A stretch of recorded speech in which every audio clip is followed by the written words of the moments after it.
Yes, yes, yes. Check 1 2, check 1 2. Yeah, that's looking pretty good. Maybe a little bit more. Yeah. Yeah, I think that should be fine. What else is in here?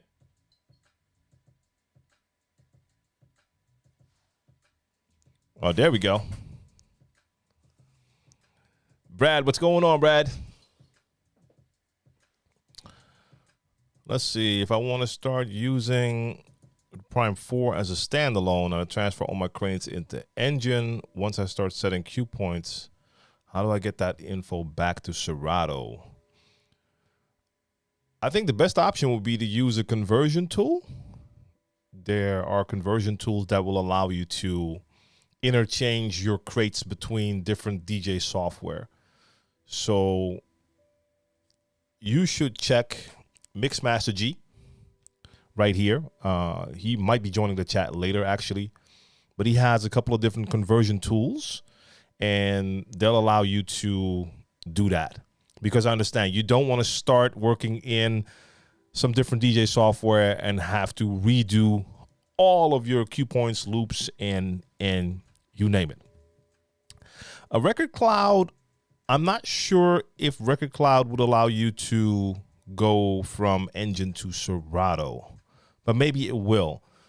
I mean, you have Record Buddy. I've heard of Record Cloud, and I'm not sure which one will allow you to interchange between these two specific ones you named. But I do know that the conversion tool, I don't have it on this computer. It's Mac only, by the way, the one I'm talking about. So I'm in the studio right now. I have a Windows computer here, so I can't see it here. But he has a bunch of different tools. He has them on a website. You know what? Let me just open up my email, see if I can find my mail, just to give you the link. DJ Kylo in the building. Roger A. Martin is here. And new guy. Well, you just got here. We all just got here. So I started a minute or two ago. So no, we did not talk about virtual DJ. Anything in specific, let me know in the chat. Yeah, man, Kylo, it's always fun to rock turntables, but especially with the all vinyl edition, that's a different story altogether. I mean, I love just playing with turntables because of the feeling, but normally it would be with DJ software and phase, you name it. But that vinyl thing once a month is just a great variation to the normal settings. You do appreciate the technological advancements that we've made in the last years when you do a vinyl set again, because you lose a lot of the stuff that you've gotten used to. But yeah, I get to play so many jams that I haven't played in a long time. So had a great time there for sure. Brad, in the meantime, let me just quickly see if I can get that address for you.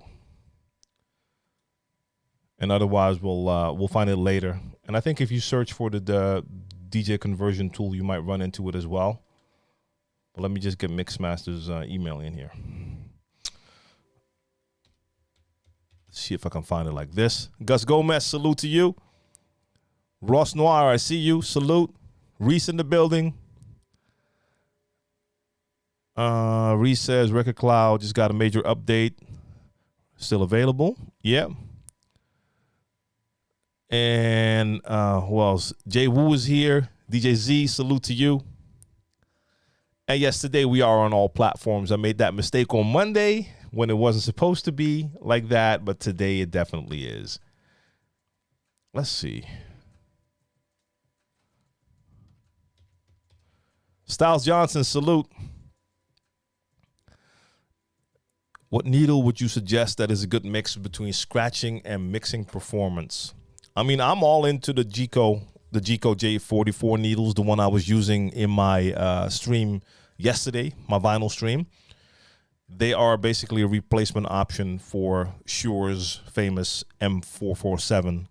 Those aren't being made anymore. And I mean, they're really, I have the performance version. They have a regular version and a version that's made for DJs like myself who will abuse the needles a little bit more. But check out G-Co, their G or sorry, that J44-7, and the needle that goes with that is their N44, I believe. But the whole package together, I think, is called the J44-7 DJ IMP. That is a lot. But yeah, those are the ones I'm currently using and really, really like. Curtis was good. So yes, Ross Noir, that's the one I'm talking about, that conversion software. And I want to get the link, but I remember last time he gave me a link, I think he actually gave me a Facebook link. So I don't see it here. Sorry, Brad, I don't see it here, but it's, like I said, Mixmaster G will probably be in a little bit later. He makes that conversion tool. So I'm not sure if Record Cloud can do the same thing, if it can go from Engine to Serato. I haven't used it before. Larry Green, salute to you. 47 years old, just getting into DJing. Started off with Technics 1200s and S9, waiting for the Rev 7 to drop. All being said, thank you for giving me the confidence. Hey, I'm glad I could help, yo. I'm glad I could help. So are you getting rid of the Technics and the S9 to go for that Rev 7? That would be interesting to know. Patrick, what up?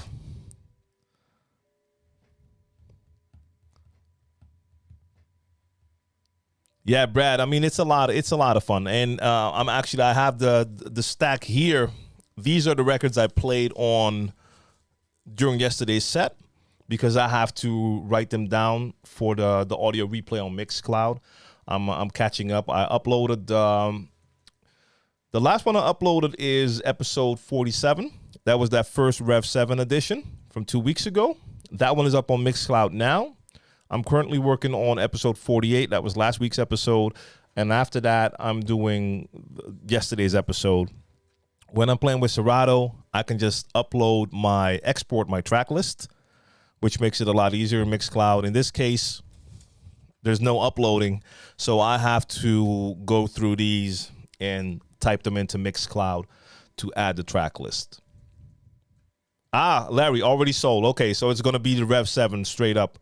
I mean, it has a similar feel. It'll take up less space, and yeah, I think it's a great device. I'll have it here for a little bit longer, so I'm going to take advantage of it as long as I have it here. But yeah, I need one for myself for sure. Slack Vision TV debating between the Rev 7 and I assume that's going to be the Rain 1. Which one do you suggest? I do not suggest. That's really a personal choice. I mean, I'm making it very clear anytime anyone asks me the question, which one I would choose, that's the Rev 7 all day. But that's personal choice because I just prefer the layout. That works for me. That is my regular workflow. So having a mixer like that in the middle, the way they did that, they knocked it out the park with that one. And the Rain 1 does not have that same layout, and I prefer the Pioneer mixers over the Rain mixers. So for me, that was a no-brainer. But you're going to have a lot of fun with both of them, I'm sure. So Slack, yeah, I mean, that's the thing. Like for a lot of us, I don't know if you currently have a setup, but for instance, like Larry, who just mentioned, he was using two Technics SL1200s and an S9. If he would make the switch and go for a Rain 1, then now all of a sudden he has to go from having your performance pads in the middle on that S9 to having them below your jogs. But now with the S7 or with the Rev 7, that's going to give that similar feel. I prefer that workflow. The onboard effects are a big one for me as well. Rev 7 has the onboard effects. The Rain 1 doesn't. BW, still using your Scratch tutorials. That's dope. Yeah, and I'm going to do a lot more of those breakdown videos that I started now, where I break down a pattern in every video. I'm going to do a lot more of those. Yeah, Gus, I'm hearing this from a lot of people. Like a lot of people ordered and are waiting. Slack, I'm not sure. The Rev 7 platter looks bigger, but that's mostly because of that outer ring that you see. I believe the actual surface itself is not bigger than the one on the Rain one. But it to my eye, it looks larger. But that outer ring, that adds some volume when you look at it.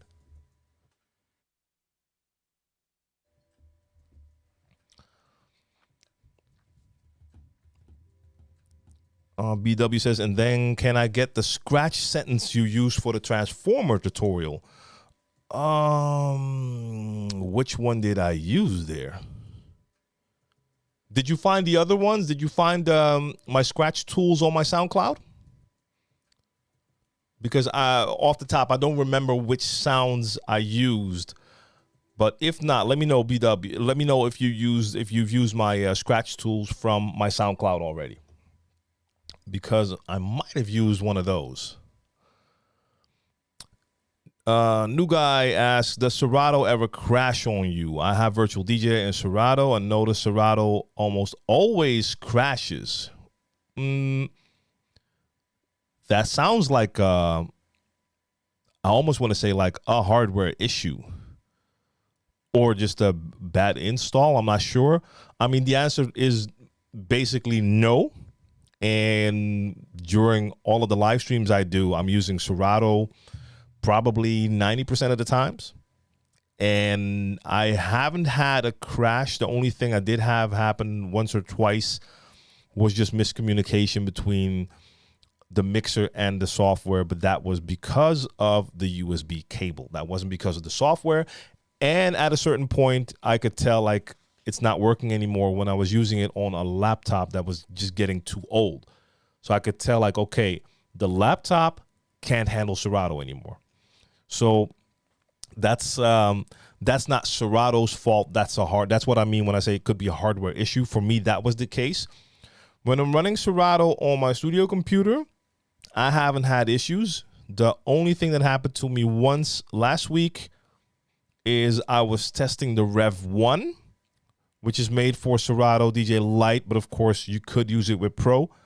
And I was testing it for the first time. And then Serato just all of a sudden, I mean, I guess you could call it a crash because all of a sudden Serato just closed instantly. And people who use Serato know when you're closing Serato, when you close it, that is not instantly. That's the one thing I really hate about Serato. It takes an hour for it to shut down. But what happened there, that it all of a sudden just, boom, it was gone. That's never happened to me when I'm playing with my normal equipment. So I don't have a lot of issues with Serato. Some people do. So I have to assume in most cases, it is something with hardware. Either a computer can handle it or there's too many things running in the background. Or sometimes you connect something and the connection is off. I don't know. But I do not have a lot of issues with Serato overall. DJI, have you ever DJ'd with in-ear monitors? Yeah, it's not my thing. It's not my thing. I have a set of in-ear monitors. It doesn't work for me because I'm really used to taking my headphones off, putting them back on, off, on, one ear, both ears, one ear, put them down, put them back on. You can't do that with the in-ear. So I don't feel comfortable doing it. I have had a gig where I had to do everything in the headphones because there were no speakers. Then it can work. But yeah, it's not really my thing. And Slack Vision is currently using the S4 Mark III. Yeah, that's a cool one too. That's a cool one too. I like it. I have it. Mr. Livewire, I have to look up that.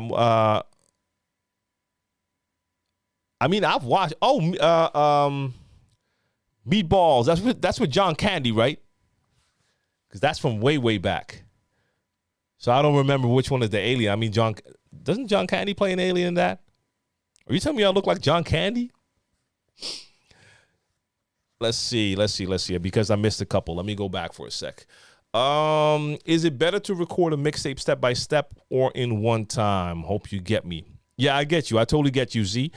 So for me, and this is where some DJs will have a different opinion. To me, if I'm recording a one take, I see that as a live recording. That's, I mean, of course, it is a recording of a mix. You could call that a mixtape for sure. And I have recorded mixes that I had to do on one take because that's all the technique I had. I was recording my tape on an actual tape.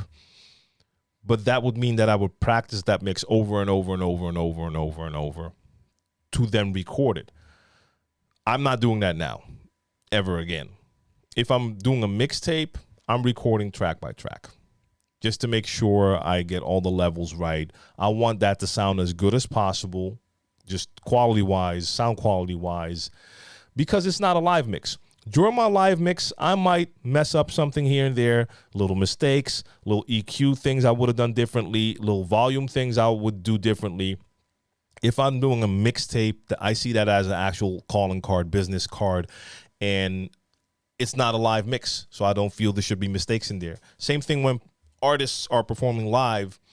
They might miss a note here or there, miss a word here or there. When they're recording an album and they do that, they'll have to do a retake because that album is going out there and people are going to hear that over and over again, and it's not a live registration. So I record mixtapes track by track now.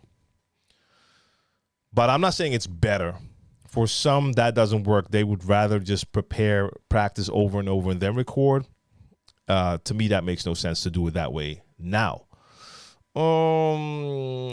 Just going up here for a second just to make sure I didn't miss anything. No, I think we're good here. And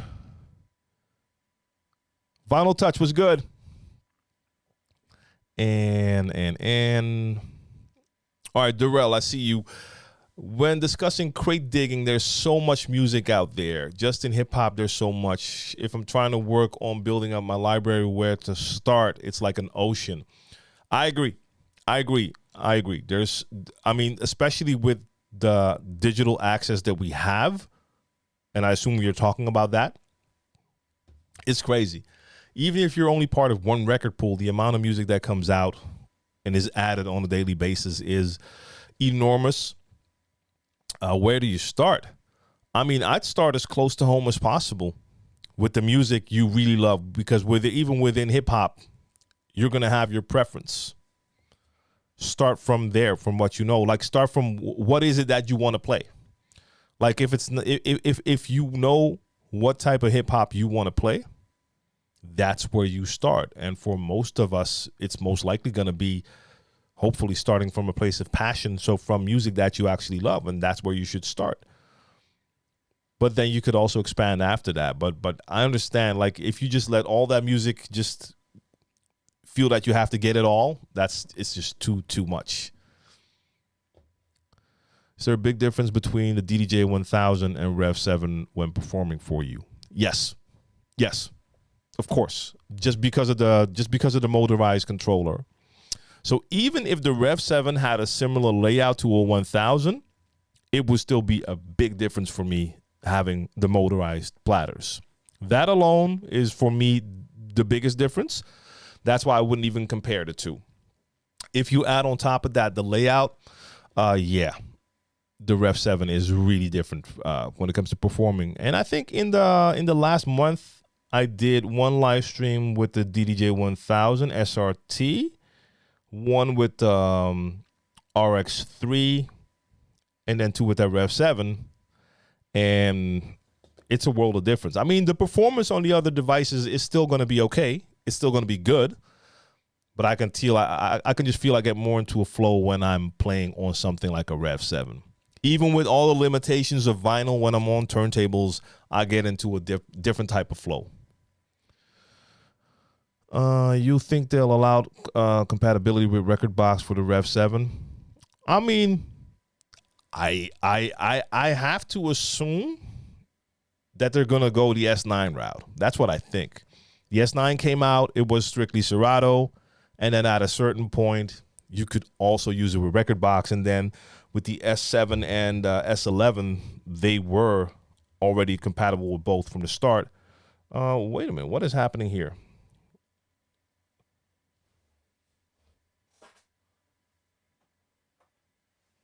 What is happening here? Sorry, guys. I switched on to the wrong one. Let's see. because I was actually not supposed to be sitting at the desk.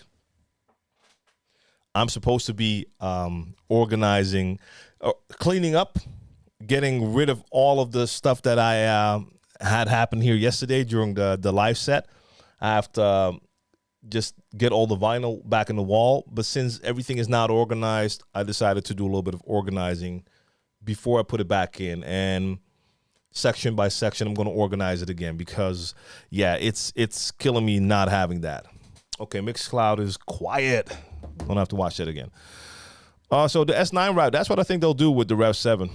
Like Record Box now, or Serato now, and at a certain point Record Box. Because I don't see them making a separate motorized controller for Record Box.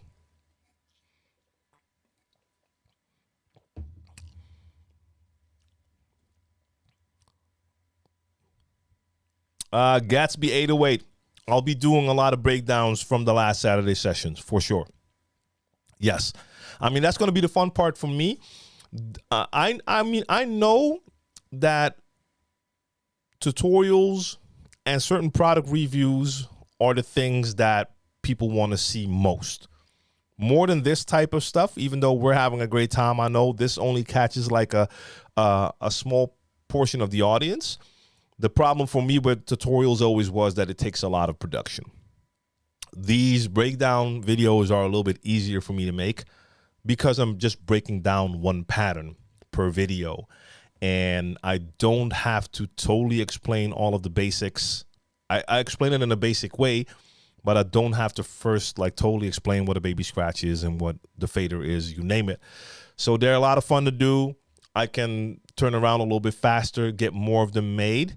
So, and I have plenty of material because I have a ton of Saturday sessions videos that I can take patterns from. So yes, I'll be doing a lot from the last session as well. Chris on the mix, salute, I see you. So Gus Gomez, yeah, you love in-ears to you so much better. That's the thing. Like if you're used to it and it works for you, and I know colleagues that use them too, I mean, I understand. But for me, the way I prefer to play, a lot of the 1 ear, 2 ear movements I make, that style of playing doesn't work. Yeah. Let's see. Yeah, Mr. Live. I mean, I know. I think I know the one you're talking about. But oh no, wait a minute. I'm actually mixing up two movies. I'm mixing up Meatballs and Spaceballs. I'm mixing up the two. But I know Meatballs as well. But when I was talking about John Candy, I think he plays in Spaceballs. Have you used Ableton to record mixes? No, I haven't.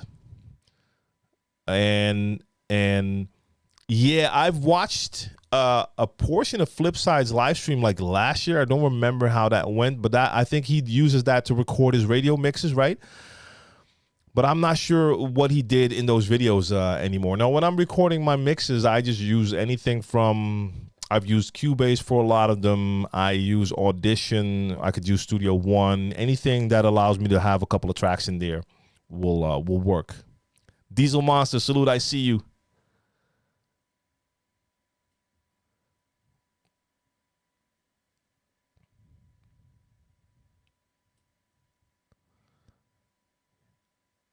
Yeah, guys, my apologies for that camera, by the way. I'm seeing the comments now because I'm reading them later. I'll be moving from this cam in a second to the wall over there because I got to work on the vinyl. But hey, man, even when that video went out, you can still hear me, so we're good. Let's see. Darrell says you record mixtapes track by track. What do you mean? Exactly that. So if I'm recording a mixtape, I'm doing a mix. Let's say I have song A playing, and I know what song B is because if I'm doing a mixtape, then I will have a prepared track list. And then I visualize like, okay, I'm playing track A, and now I'm going to think about when I would do a transition. Like I imagine how I would do the mix. So I know like, okay, I'm going to play this one for 2 verses, and then in the next chorus, I'm going to do my transition. What would I do for that transition? So in this case, I'll just play record A, and when I get to that chorus, Maybe for the first half of the chorus, I'm leaving everything in. In the second half of the chorus, I take the bass out. And at the end, I echo it out. Stop the recording. Then I go to a separate track. And I'll have my second track. I'll cue it up so it's playing in sync. And then when we get to the chorus, I'll bring it in first without the bass. Halfway through, I add the bass on that one. The recorded track, the bass goes out. You get that seamless blend. And at the end, I let that second track continue. And then I have to decide how long I play that part. Get the next song ready. So you're recording track by track so you can just focus on every transition. Brad says that can be frustrating. It's hard to put down a flawless mixtape. Try to make one perfect last month. Started to mix 10 times over. Yeah, exactly. So I'd rather do the track by track for that because it's going to take less time than trying to do the flawless mixtape because you're going to make little mistakes every time. And little mistakes are fine for a live mix. So, I mean, my live streams, the replays are available. I make tons of mistakes in those live streams. But they're live stream replays. They're not my actual mixtapes. So I don't mind. As long as people know that it's live, that it's a live recording, then I don't mind that there's mistakes in there. KMT, salute, I see you. And let's see. DJ Bubby, salute to you.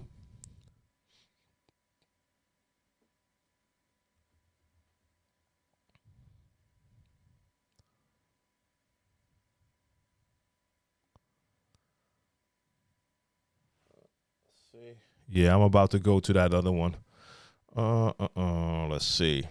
Still learning my way around Serato. Which vinyl control mode, absolute or relative, works best for you?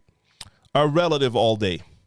Simple fact, if you use absolute mode, you're using your vinyl the same way as actual vinyl. So for every song, you have to get your needle to the beginning of the record, and then it just plays until the song is over. Meaning you cannot use your cue points because the position is absolute. So no cue points. I knew DJs when Serato Scratch Live first came out. A lot of American DJs, when they came over here and I saw them play with Serato, I noticed like they were bringing their needle back to the beginning of the record the entire time, like queuing it up, bringing it back to the beginning. I was like, wait a minute. You have the DJ software, but you're not using the cue points because they were still in absolute mode. So for me, it's a relative mode all day. All right, so I gotta get to work. Let me just switch it up.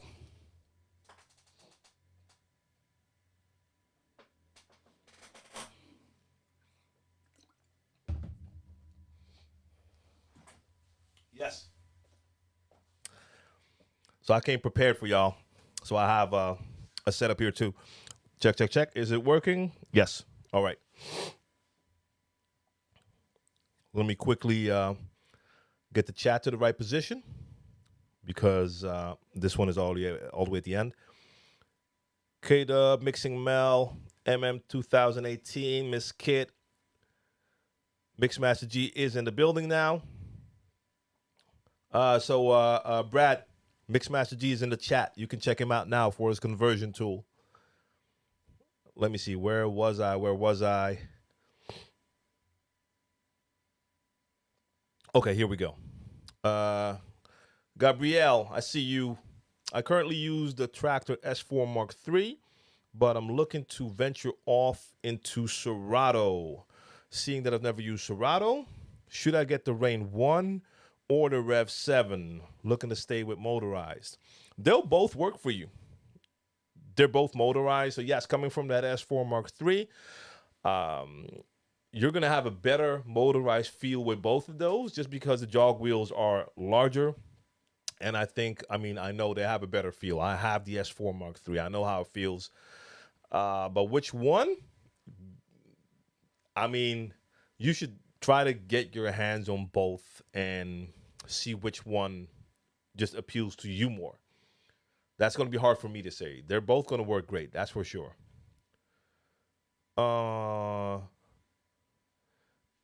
A woo or a wow? Julius, what's the difference between Rain 57 and Numark Scratch? Put them side by side and check the differences right there. I mean, of course, like they have a different outlook, they have different features, and I don't know the Newmark scratch bar heart or the 57.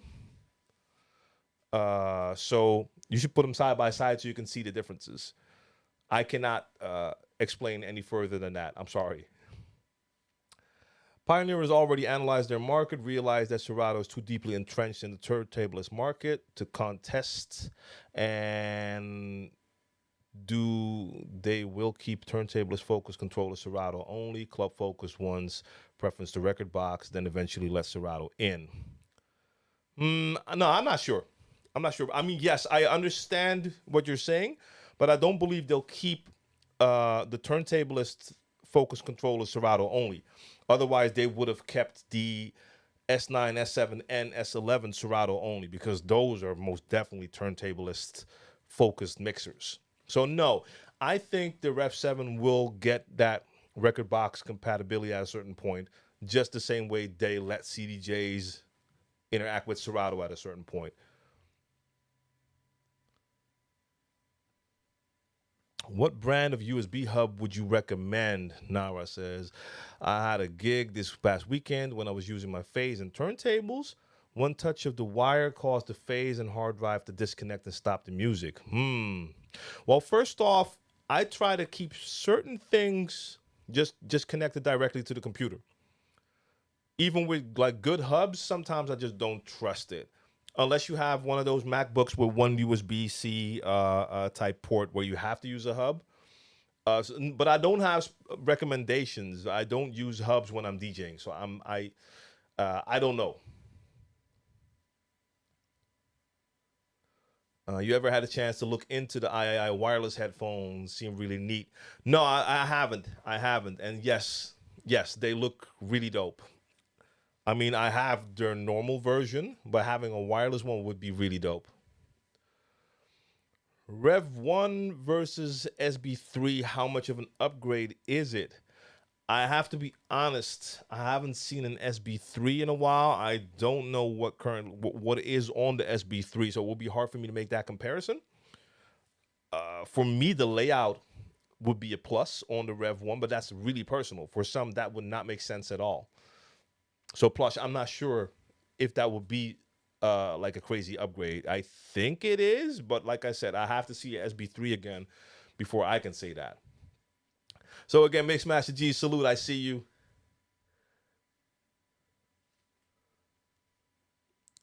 Pioneer only supporting the DDJ SR2.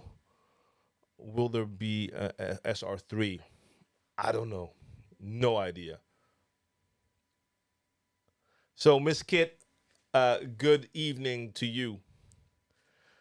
MM says, when I record in Serato DJ, it comes out super low in volume, and I haven't got a clue as how to fix it unless I put the gains in the red. Well, fix it after the fact. So record it, and I mean, you're better off having a recording that's not loud enough than having a recording that's too loud, because if it's clipping, you can't really fix that. And having a low recording, you can boost that. So after you've made your recording, use some audio editing software. You could, if you don't have any, you can get Audacity, that's free, and just import it into that audio editing software, and then boost the levels. That's the best way to go about it.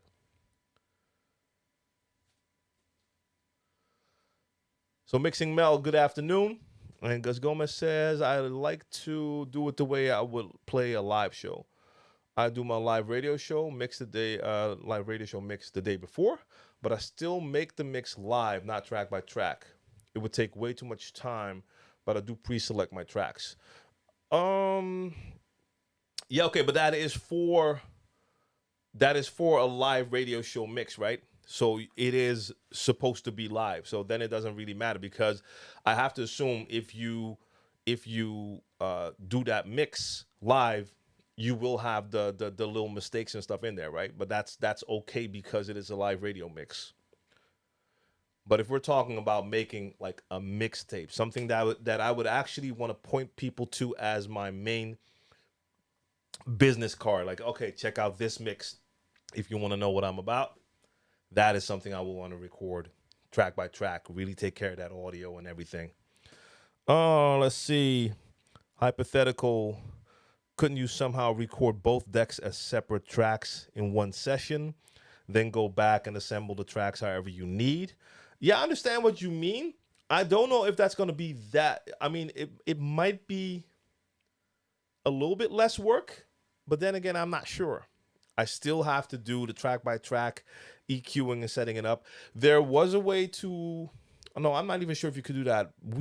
There was a thing called Ableton Bridge, which allowed you to use Ableton in Serato, and you could also record your mixes. It had like a mixtape mode, and it would register everything from your fader movements, and you could change that after the fact.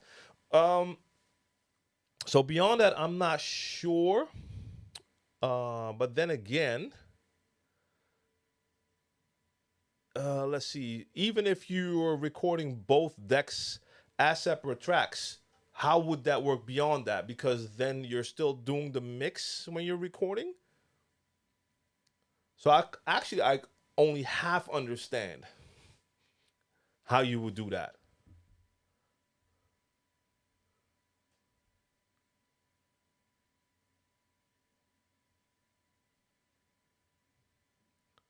Wait, my sandwich. What's up? What's up? And Mark Lewis says, what keeps you going as a DJ? Just the love and passion I have for it. And I have to say, live streaming is one of the things that really sparked that fire in me again, because I wasn't really feeling it in the current club setting, the vibe, the music. I was only feeling it half, so it wasn't really. I mean, that wasn't really sparking it for me the same way the live streams have, because the live stream just reminded me even more like, okay, this is what I love about DJing. And besides that, like, DJing has led to so many other things for me, including everything I do now, because it's all DJ related. So it all comes together again. Brad, like I said, it's Mac only, so you're on Windows. So yeah.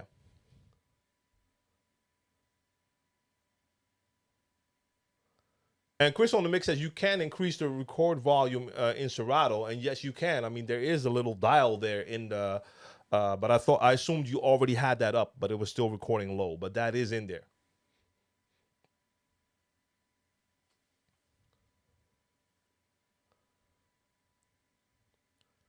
Check this out, Peeps is in the building. DJ Junkie in the building. Which MacBook Pro is best for DJing? I don't think there's one best. I mean, like I tell people all the time, you don't need a crazy powerful computer for DJing. DJ software isn't that CPU intensive and using up all your RAM, you name it. So any MacBook Pro from the last couple of years will run all of it.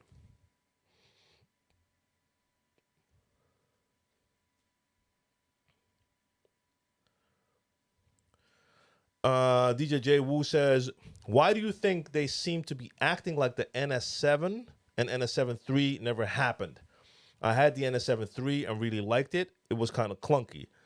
Who is acting like the NS7 and NS7 III never happened, though? That is news to me. So who is doing that? Because I don't see that. I mean, I talk about it. I mean, I remember the first time the Rain 1 was shown, it already reminded me of like the NS7, the same type of look of the platters. I talk about the NS7 all the time. I hear people talk about the NS7 a lot. I mean, not a lot as if it's something new that just came out, because it's been here for a long time, but I don't see people acting as if it didn't exist. So I don't know. Yeah, Andy, I have done something like that in the past, or was working on it, but I should do like a new version of that mixtape track by track thing.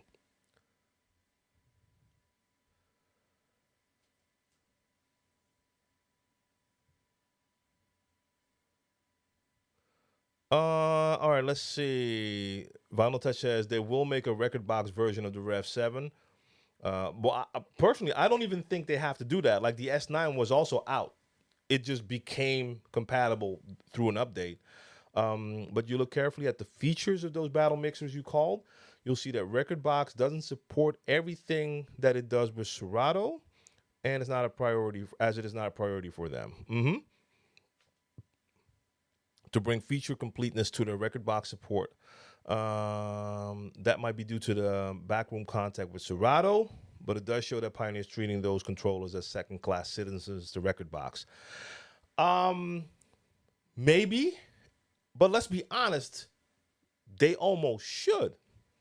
Because if I would look at it from a Pioneer perspective, they have DJ software. So why would they want to put their main effort in creating gear for other DJ software? I mean, they understand that cutting off Serato totally, as I think they probably tried to do a couple years ago, is not going to work yet. Because there's still too many DJs, especially in like my niche, the more battle type club turntablist, whatever DJs. A lot of them are still really on Serato, and the US is really Serato heavy. So it's better for them to still have that, but I could understand that their main priority should be to try to actually convert and get more people onto their own DJ software, because they have DJ software. So it would make sense. But I mean, yeah, we'll have to see. Mixmaster G says, I doubt the Rev 7 will ever get Rekordbox support due to the lack of the Q button, which is Pioneer ecosystem's signature. Yeah, even though I think DJs who prefer like the layout and style of a mixer or a setup like this, I don't know if they're too heavy into that Q button. I mean, but I don't know. Kenneth, what up? Can you turn your treble up and your mids up and watch your recording level in Serato Pro? Just adjust. Let's see. Or you can turn your treble up and mids up and watch your recording level in Serato Pro. I don't know. If you're going to up your treble and mids, you're changing the sound of your songs. So that's not making your recording just louder. It's really changing the audio. So I don't know if you want to do that. What genre did you mix first when you started DJing? Hip hop. Hip hop. Followed by R&B and dancehall, but hip hop. Like, same here. What we have in here, 75% is going to be hip hop. So that is where it started for me. Mark Lewis says, top 5 favorite DJs from the 90s. I'm bad at these top 5s. I'm really, really bad at the top 5s. It's just not something I'm really good at. And I didn't really have a lot of DJs I looked up to as far as DJing, because most of the DJs I knew within hip hop were either part of a group or they were doing the scratches and the hooks. We didn't really get to see sets of DJs from other countries like playing. So of course I would always hear the DJ premieres and the DJ scratches and the Jazzy Jeffs, but I didn't see them play. So they didn't influence me, especially in the beginning. They didn't influence me for my style of playing. So I don't know if I can name like favorite DJs from the 90s, just beyond the DJs from the records who were doing production and or scratches. And then I'll end up with those names, like names I just mentioned, like Premier, Scratch, Jazzy Jeff, Pete Rock. Yeah.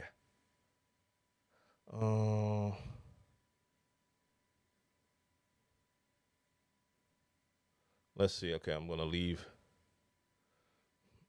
that. I know Vinyl Touch and Mixmaster G are going to have their conversations. Earl Whiff, I see you.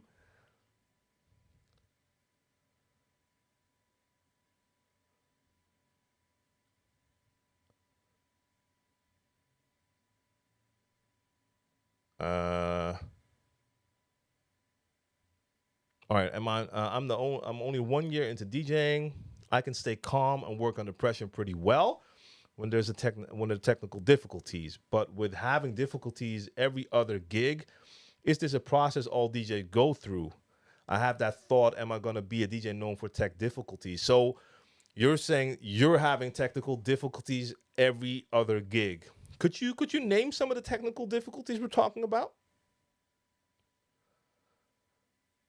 So Nara, I want to hear about. Give me some examples. Darrell says, "Do you feel getting into video mixing is necessary today, or is necessary to be current as a DJ?" No, no.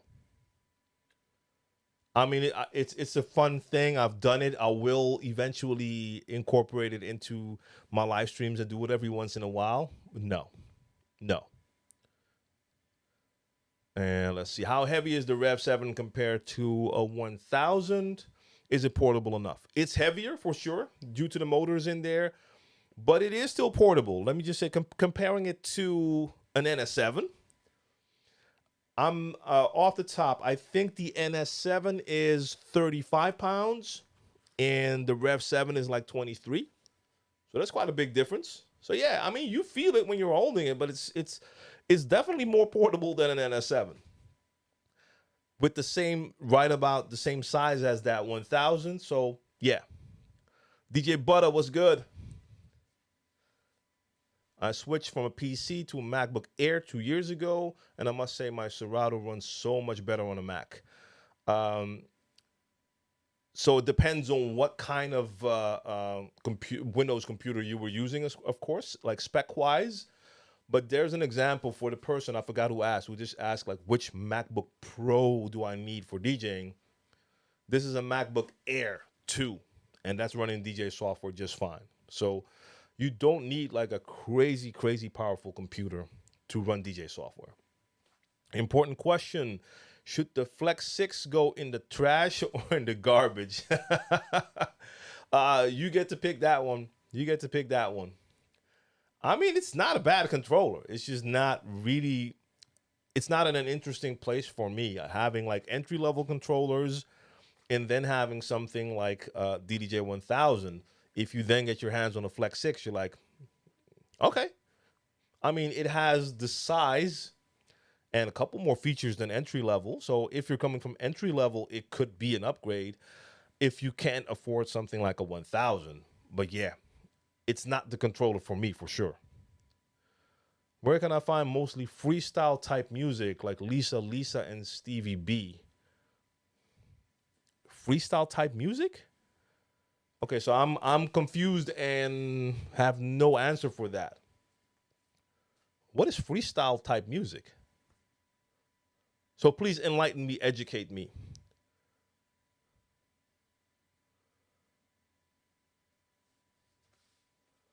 Let's see. Q button is important due to how hot cues work on CDJs. Always non-gated, only with memory cues. And the Q button, can you have a gated cue? Honestly, I'm not even sure what that means, and you will educate me on that, Mixmaster G. But that having said, I've used CDJs over since the first one, and I never used the Q button. Never. But I know a lot of DJs who do, and especially with the house DJs, always like tapping on that cue until it's time to hit play, or even pressing cue and holding it, and then pressing play, whatever. But I never use it. So that's why it's hard for me to relate to all the people saying like I missed the cue button. I just never used it. I used the hot cues. If I needed a cue, I'd use the hot cues. Jose K, salute to you. Who had the best verse on Banned from TV and Reservoir Dogs? In my opinion, Nature and Sauce Money. Damn, that's a good question, and I don't have an answer now. Sauce Money, a beast though. Sauce Money is a beast. Now I have to give that some thought. I have to actually listen again, bro. What do you feel currently is the best way to network and get your name out in your city and beyond in this modern time for DJs besides Twitch? Well, still person to person though. Especially in your city, person to person has to happen. So meeting the people from the clubs, the DJs, the owners, the promoters, really getting your name out there and meeting people. I think that is important. I mean, it's a little bit harder. It's been harder to have like the contact in the last couple of years, but I feel that's important.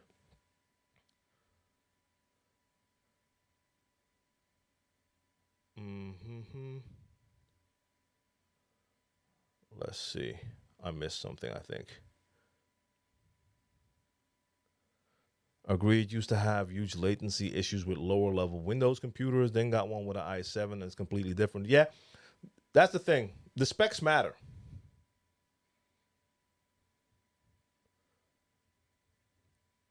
DJ Jebber, I see you. Salute.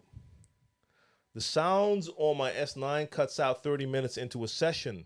I have to turn it off and back on to get it back. Any suggestions? No, that doesn't sound good. That doesn't sound good, but I have no suggestion. Jody Vaden says freestyle was Lisa, Full Force, Noel, Fonda Ray. Okay, guys, explain what freestyle music means because I know Lisa, I know Full Force. How is that freestyle? Because their genre doesn't fit into one thing? Because I do not know freestyle as a term for acts like Lisa and Full Force, whose music I used to play in sets of like New Jack Swing and just the 80s, 90s hip hop R&B. But we never ever called that freestyle music. So that's why I'm a little bit confused.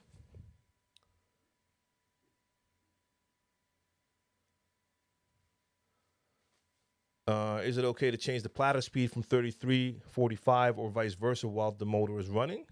New marks are 17 years old. Yeah, I mean, that shouldn't, at least, I don't know what it does to the motor, but if I ever did that, yeah, I would do that while they're running. It's music that uses the drum 808 drum machine. Now, guys, you're really not making sense to me now at all. No. Stop. We have to stop here for a second. The 808 was used heavily like in 80s, 90s, and there is so much music where the 808 drum machine was used that is not called freestyle. Just take hip hop. The 808, and I'm not talking about modern day 8 and 8, but going back to like the 80s, the 808 was in so many tracks. So you're confusing the hell out of me with the definition of freestyle music right now. What do you think is good and bad DJ etiquette on Twitch? Have you had good and bad experiences with people on Twitch? What are those rules? I don't know. I've not really looked into that. There might be some like written rules, unwritten rules. I know there's certain customs that I see DJs do, some that I still haven't implemented yet. Like some DJs will have like commands ready, and whenever someone raids them, they'll just hit that command so that in the chat they will get like a thank you and a link to whoever rated them, stuff like that. That is some like courtesy.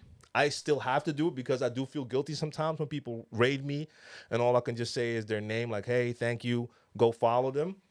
But I'm not sure. I mean, I haven't really looked into it.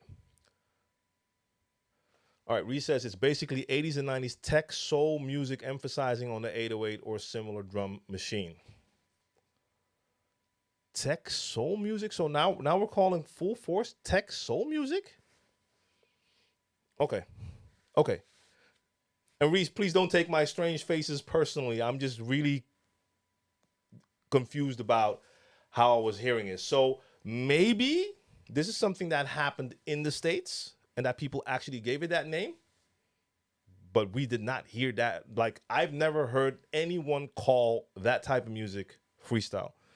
So I'm gonna have to talk to some of my my colleagues from that era over here. Like, hey, did you ever call it that?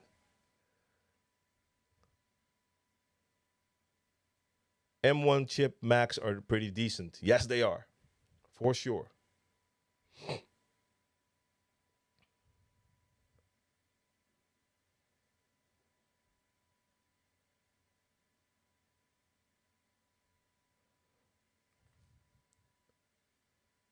Do you always have to drop the incoming song on the outgoing song's one? Or do you need to start the incoming song on the one while dropping it on the two, three, or four of the outgoing song? It's pretty simple.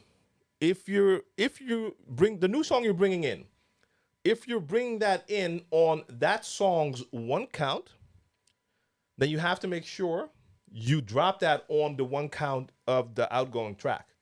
That way the phrases are lined up.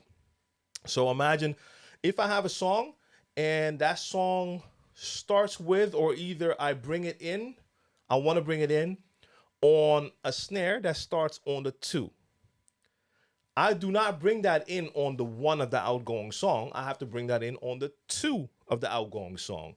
Or, better example, you have songs that will start with a snare drum that is actually a 4.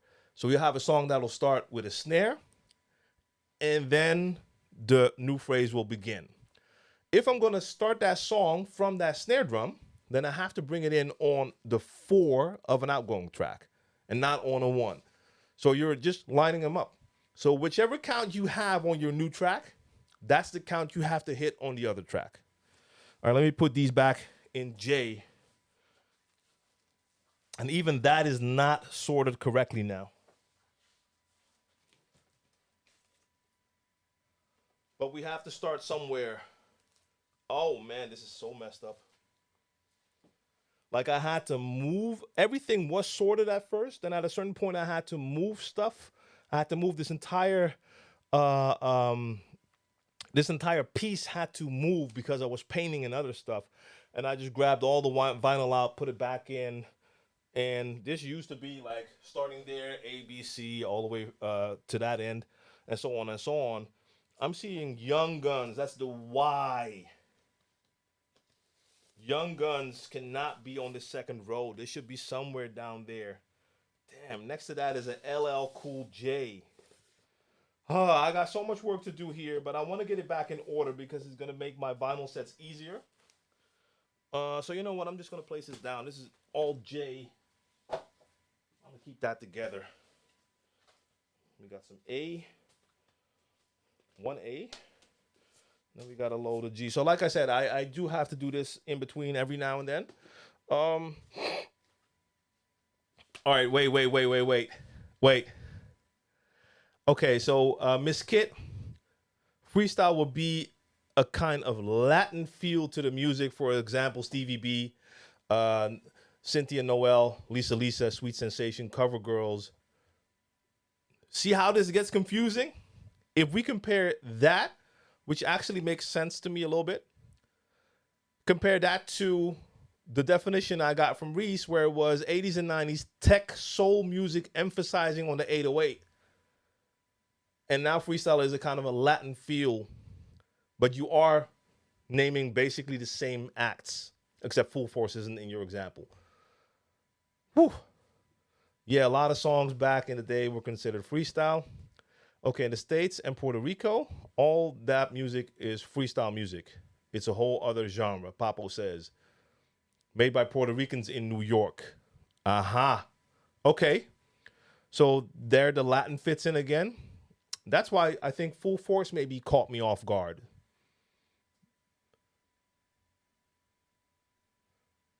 Dub TV, salute. Any tips around using studio monitors for listening to music? Sometimes I wonder if I get the levels right in the mains. So any tips? So you suggestions for monitors, you mean? Not really. I'm looking into it myself, but we're talking about, so you're talking about just listening to music or while you're DJing? Or are we talking about reference monitors for mixing music you produce? C Goods, what's good, man? Long time.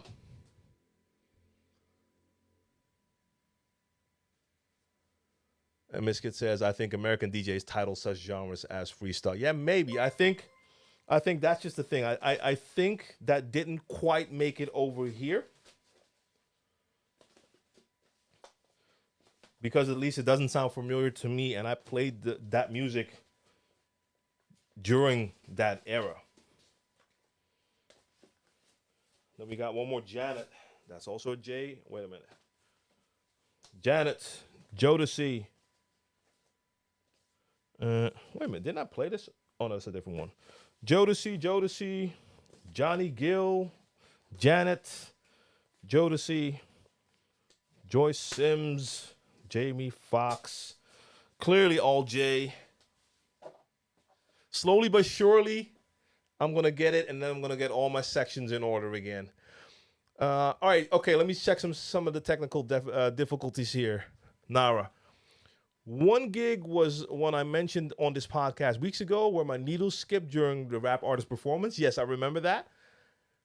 Following two gigs after went well with Phase, and then this gig this past weekend is when one touch of the wire of the hub caused the Phase to disconnect. Okay, yeah, caused Serato to freeze, and you weren't able to go to internal mode. Damn, had to restart Serato, and on one deck on internal mode, play the songs normal BPM.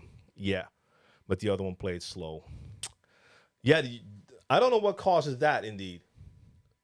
Um. So I mean, if is that it, or are we talking about like 2 weeks before that you had something else, and 2 weeks before that something else? Because these things can happen, especially when you're using new setups, getting used to that. Um, so of course, getting a better hub might help, but also just learning about placement, like placing laptops in a place in a way that it's going to make it harder for you or someone else to accidentally touch cables. Because I've had it happen once during a gig, like way back in my earlier digital years, and I had a laptop pretty close to the side of the booth, and the USB cable was sticking out a bit, and someone walked by and just without noticing just yanked out that cable. I was lucky that it didn't rip the whole laptop off the table, but that happened. So I was like, okay, I got to make sure I place the laptop in a way that no one can touch it and no one can accidentally just touch the cable. So you learn from those mistakes, indeed. DJ Jebber, I'm in the States, and we've always referred to Full Force music as R&B. All right, thank you. You've gotten me back to level. So I think that is one that caught me off guard when I saw it in the example for freestyle music. What advice would you give us a DJ with a small following looking to start live streaming on Twitch? Start. Just start. That's the most important one. Just start. If you haven't checked my podcast, I did an episode on live streaming. 5 tips. It's actually like 7 or 8 tips for DJs who want to start live streaming. So check that out. My podcast is on my SoundCloud, but also on Anchor, on Spotify, you name it. The Share the Knowledge podcast. You just got to start. You just got to start because you need to get used to live streaming. Live streaming is DJing, or for us, like DJing live. You are DJing, but it is different than just normal DJing. Getting used to using a camera, maybe using DJ or streaming software, you name it. Getting used to DJing and interacting with your crowd, all of that. Just start. And that's the only way to actually build up a base of followers, by starting. And if this is something you really want to do, you have to be consistent with it. You're going to have to not stream like once and then do it like 3 weeks later and then do it like a couple of weeks later. That's not going to help you build. You would have to be at least kind of consistent with it. But just start.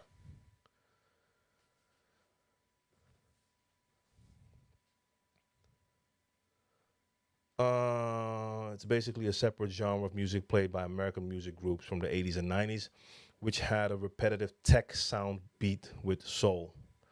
Um, okay. Hmm. Yeah, I think the tech thing is kind of catching me. Is hard for me to understand. I mean, even though like 80s had, well, depends on how you see tech. But okay, have to be honest. I've only heard the term freestyle last year after watching DJ Craze and DJ Shortcut going back to back set. Curtis says, okay. Darrell says, why not categorize as vocal house? The BPM is the same as traditional. Okay, yeah, that is possible. Jeff, are you feeling it more or counting in your head with numbers? I'm not counting at all. I mean that's some. I assume we're talking about counting music, right? That stops at a certain point, and you are going off feeling because it became second nature. So you're not thinking. I'm never when I'm DJing thinking like, okay, 1, 2, 3, 4 now or something like that. That doesn't happen.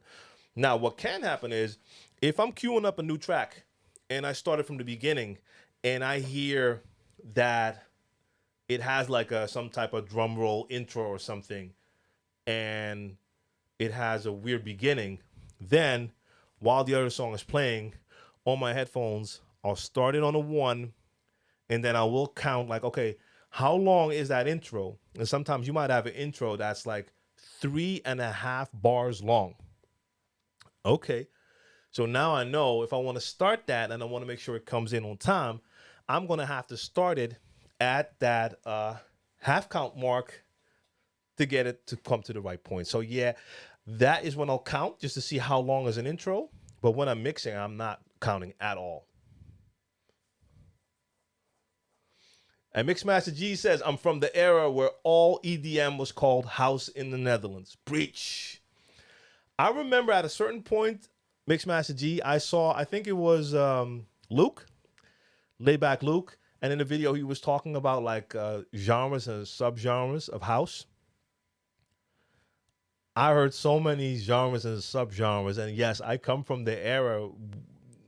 It's the same for me. I grew up like loving hip hop and R&B, soul funk, and having a lot of homies who were into house music. No one talked about like tech or groovy or whatever you want to add to that. It was just house. Of course, at a certain point, it was clear, and we started to get a lot of different stuff in here, also with the whole Gabber movement and terrorcore and I don't know what type of stuff. But yeah, when this started, for us here in the Netherlands, it was just house.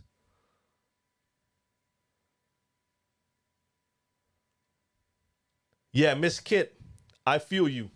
Like Full Force would be R&B, could be confusion because they had the song with Lisa Lisa. Yeah.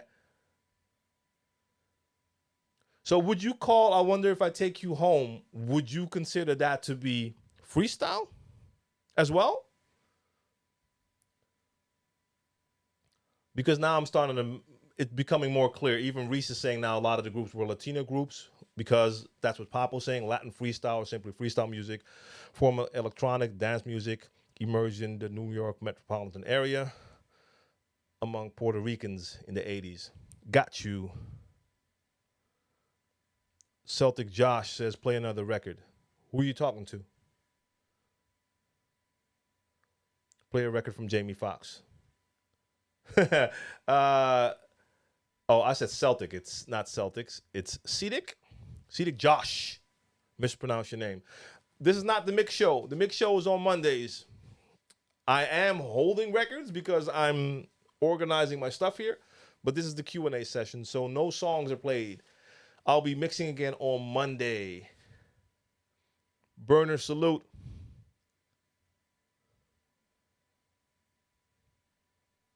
So make sure you tune in on Monday. Every Monday I'm mixing.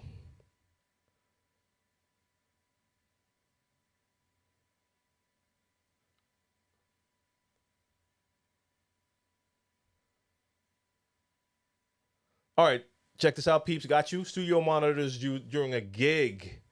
Yeah, even there. I like when it comes to monitor speakers, I just do not. I don't have a lot to offer there, but that's what the chat is always good for. All right, Darrell says if you want to mix by vocal phrases, but the phrase doesn't begin at an apparent phrase like kick one or snare two, what do you suggest? So if I catch the question correctly, this actually lines up with what I was just talking about counting. And if I hear an intro, that's like a little bit different. Same thing when a track, for instance, starts with a vocal. I'm going to make sure I find out on what count that vocal is starting. So if you just hear a vocal beginning, could be a word, could be an entire sentence, and then the music begins, I want to make sure I know at what count I have to bring that in. So I'm testing on my headphones while the one song is playing. I'll bring in the other one, the vocal, and count to see at which count I need to bring it in to make sure the beat starts at the right point. So yeah, at that point it is about counting for sure, because vocals can't start at all sorts of points, because when they are recording, they're recording over the beat. And then during the mix and editing session arrangement, they can just take that part out and then it sounds a cappella. So for them, it sounds perfectly on beat, but then we have to figure out like, okay, where do I have to bring it in? And yeah, then I'm listening and counting. Papo got you. Festivals and everything. Right. Yeah, that's a wave we missed here. Um, Not a lot of Puerto Ricans here either. So I think that also is a reason why that may have not caught on here that much. Yeah. Pigeon Patrol salute. What's the most influential record? Whoa, in what way? Influential to who and what? I already know I don't have an answer for this, but let me know in what way influential. Jakari says, when are these Rev 7s coming out? They should be out. I know some people have them. A lot of people had to pre-order, and a lot of people are waiting for their order to come. But I think it might be different in different places in the world as well. So I don't know. I have no idea of their stock and how that works.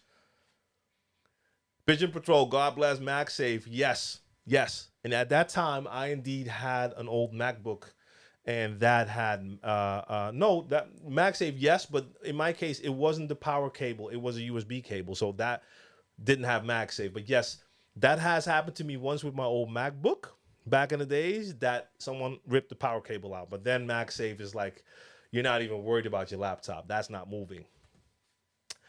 How to get a record to stop skipping? All right, it could be a multitude of things. So, first off, just start with the record itself.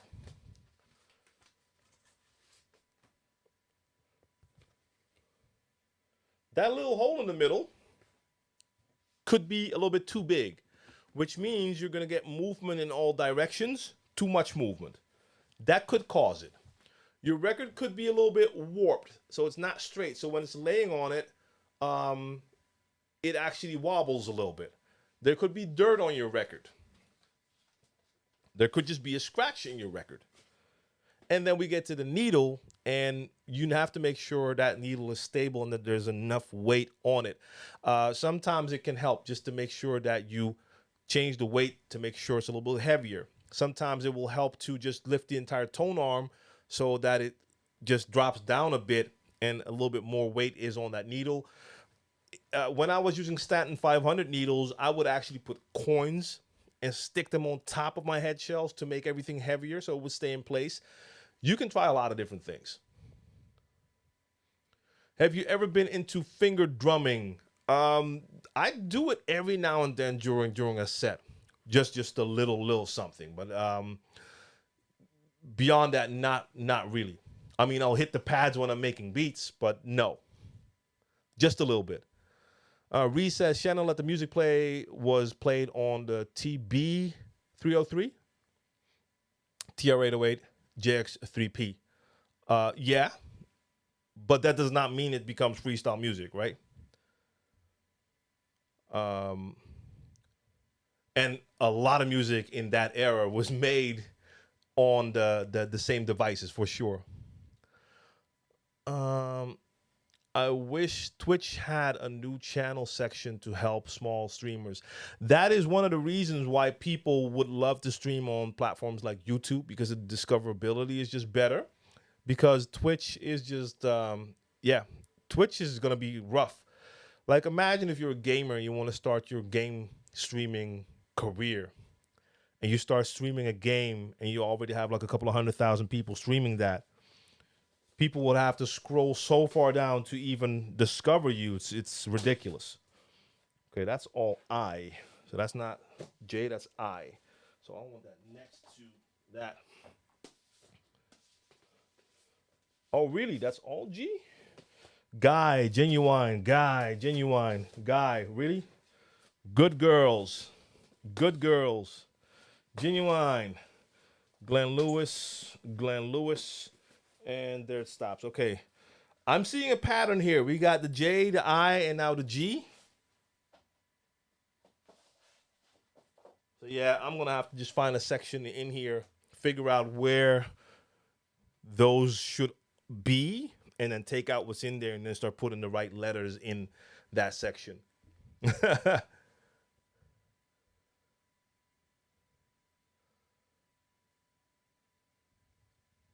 Polo says everything changed in the 90s. Yeah, a lot did change indeed. Mixmaster D, to quote Carl Cox, house is still disco. Haha. Chris on the mix says, wonder if I take you home would be freestyle. Okay.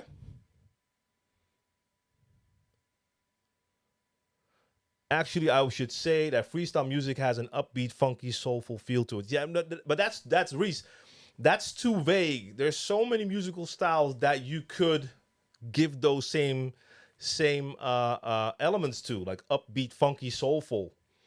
So I understand what you're talking about, and this actually takes me back. Polo, thank you. Black people say the song is R&B. So I think that's also probably like Puerto Ricans Latin people would say freestyle, and for some other people might call it R&B. But this takes me back to my days working in a record store. I used to work in a record store here in Amsterdam called Soul Food. And then sometimes you would get people in, and then they would ask for music. And then they would give you a description like, yeah, there's this song. I heard this song during the weekend, and it had a kind of soulful, upbeat, techie, vocal, hip hop, groovy feel to it. And you're just standing there like, yo, that could be half the songs that we have here. But yeah, I mean, I do kind of get where this is coming from. What about Jody Watley, Karen White, the Jets, Loose Ends, all 808 style tracks? Are they freestyle? I mean, I wouldn't think so, but maybe it depends on who you talk to then. Polo says we would call that R&B in America. I'm from Baltimore. Yeah.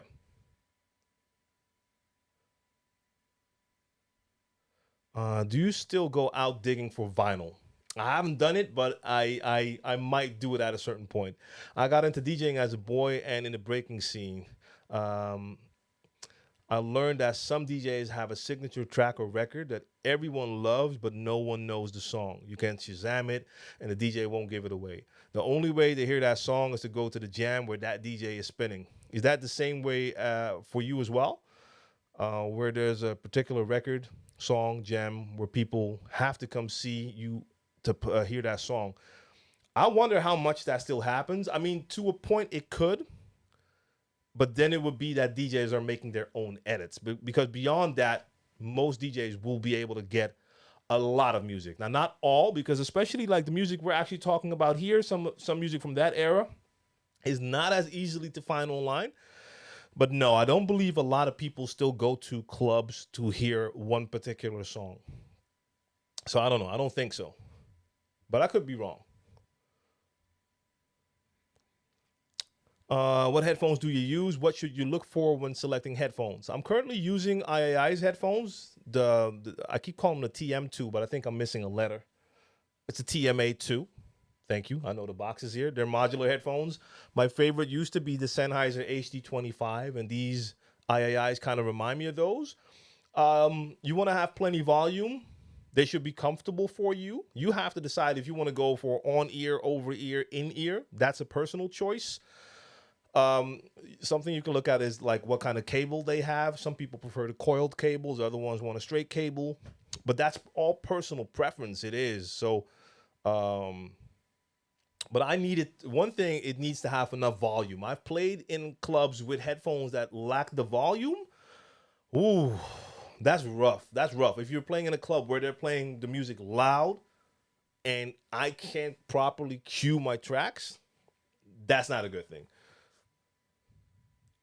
Anthony, thank you. This is actually because it's gotten a little bit colder here. It's gotten a little bit colder. So yeah, this feels really comfy for me in times like this. Oh, by the way, I almost forgot. Salute to DJ JC, Ultramagnetics. Appreciate that shirt, homie. And I'll be rocking this more. Classic.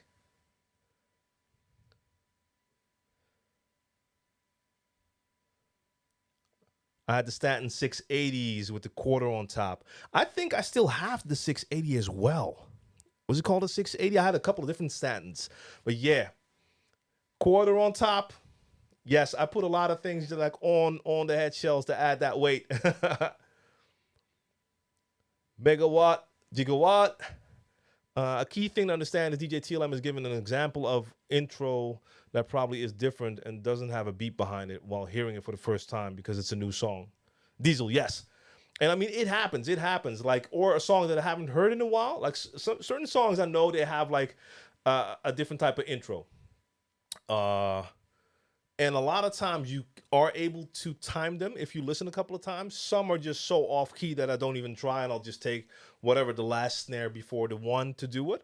But yeah, or with vocals as well. But listening and counting with a lot of them, you'll figure out like, okay, this is how I have to bring it in. Yeah, Polo. We're around that same we're around that same age. You're 74, 1974. I'm 75 right here. I've heard you play new music. How much time do you spend keeping up with new music? Do you wait until it's hits or do you rock with a lot before it's hits? I'll rock with everything before it's a hit.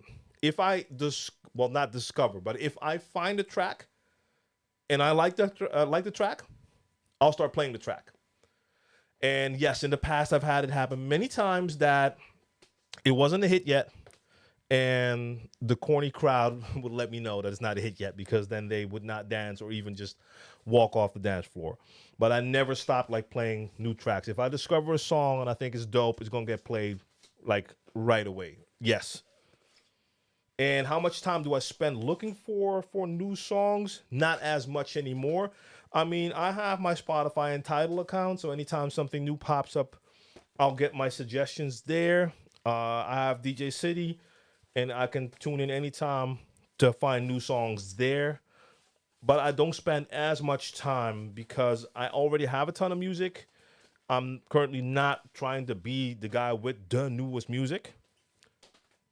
And then I have YouTube where I always watch certain artists. So when they drop new stuff, I'll see it there as well. So I mean, I keep up, but I'm sure there's stuff that I miss.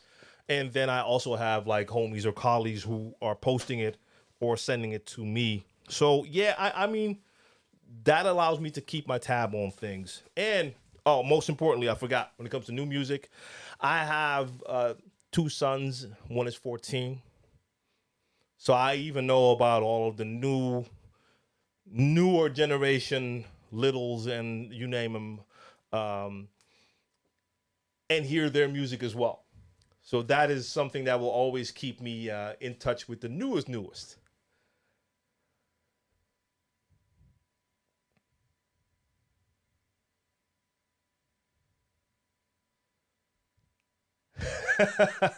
We got Team VGA in the building. EVGA was good, was good.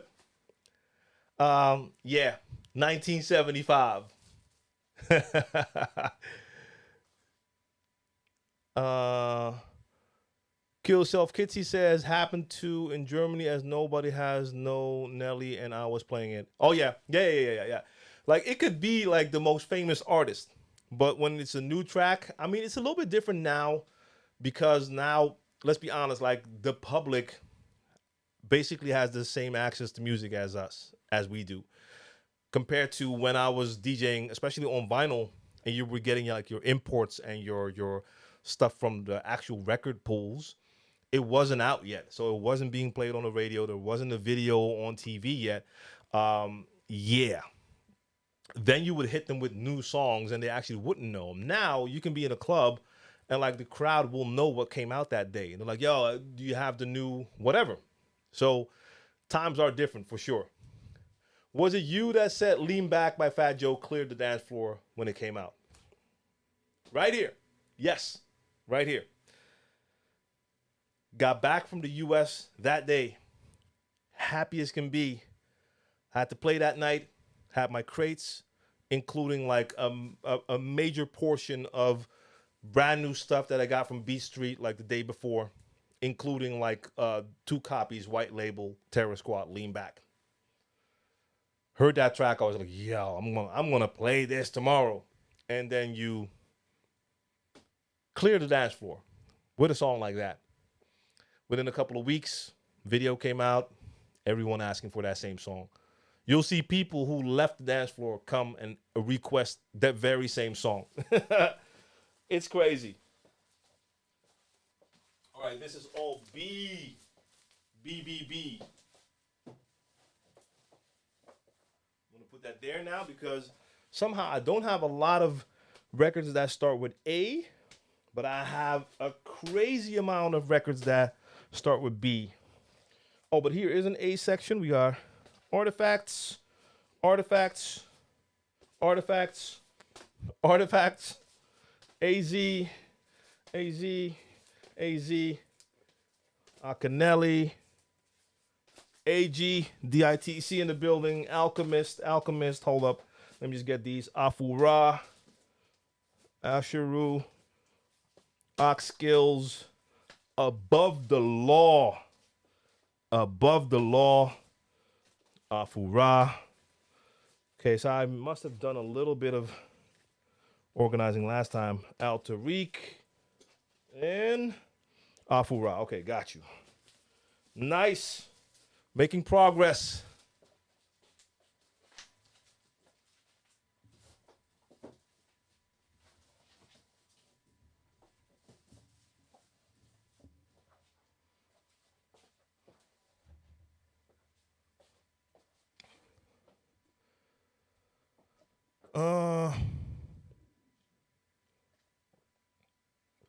Das Hog, 1970.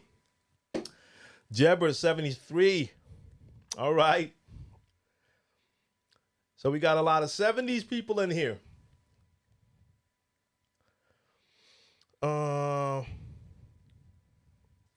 That's a fact. I remember that was the wave when the backhand came out. When I first played it, nobody was really feeling it, even though the beat was crazy with the production of Scott Storch. Yeah, that's it. When I heard it the first time, I was like, what is that? Give me 2 copies right now. And then literally a month later, it was the biggest song of the year. Yeah, man.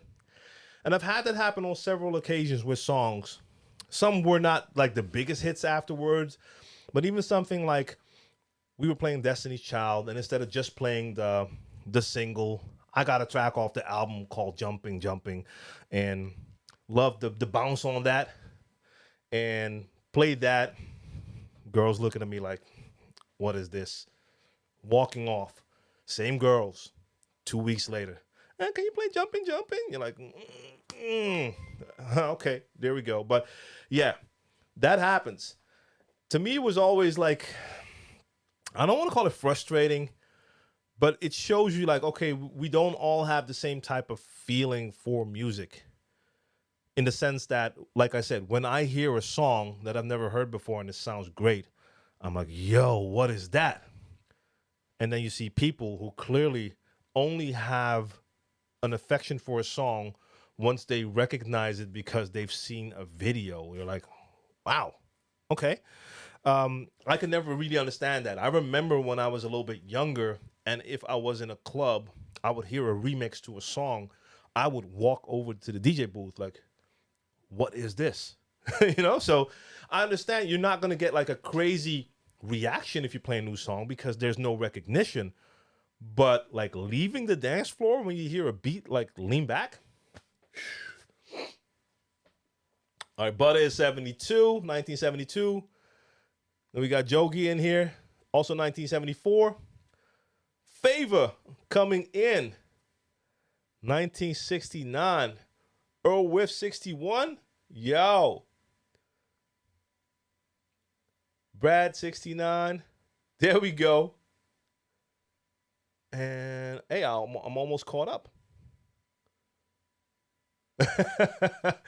Polo says, I was in Miami when Lean Back came out. They played that song 50 times on the radio. Yeah, that's also like a difference here in the Netherlands. Stuff didn't really have like the radio support like that. So especially then, the 90s, 2000s as well. Like you didn't have like proper like hip hop stations. That's not a thing.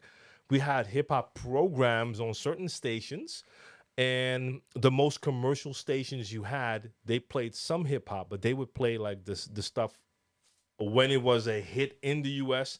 Then they might play it. So we didn't really have the radio support. Like I remember my first time going to the States, and I forgot which year this was. I think this was 90. Was it 98 or was it early 2000? I think 98. Now, first time I got there, I was like, okay. And we went to Philly and visited New York. And like everyone from the mailman to the delivery truck just oozed out hip hop. You heard it from every store in the mall, and like I said, delivery truck driving by, playing it. It's like, okay, that's different. And then you're in the Foot Locker and you're hearing the radio, and a new song comes on, and then you got Funk Flex just rewinding and playing the same song like 8 times in a row because it's new and he's hype. You're like, yeah, okay, we don't have that going on. Still to this day, we don't have that. Yeah, Excalibur, Sheeple. It is true. It is true.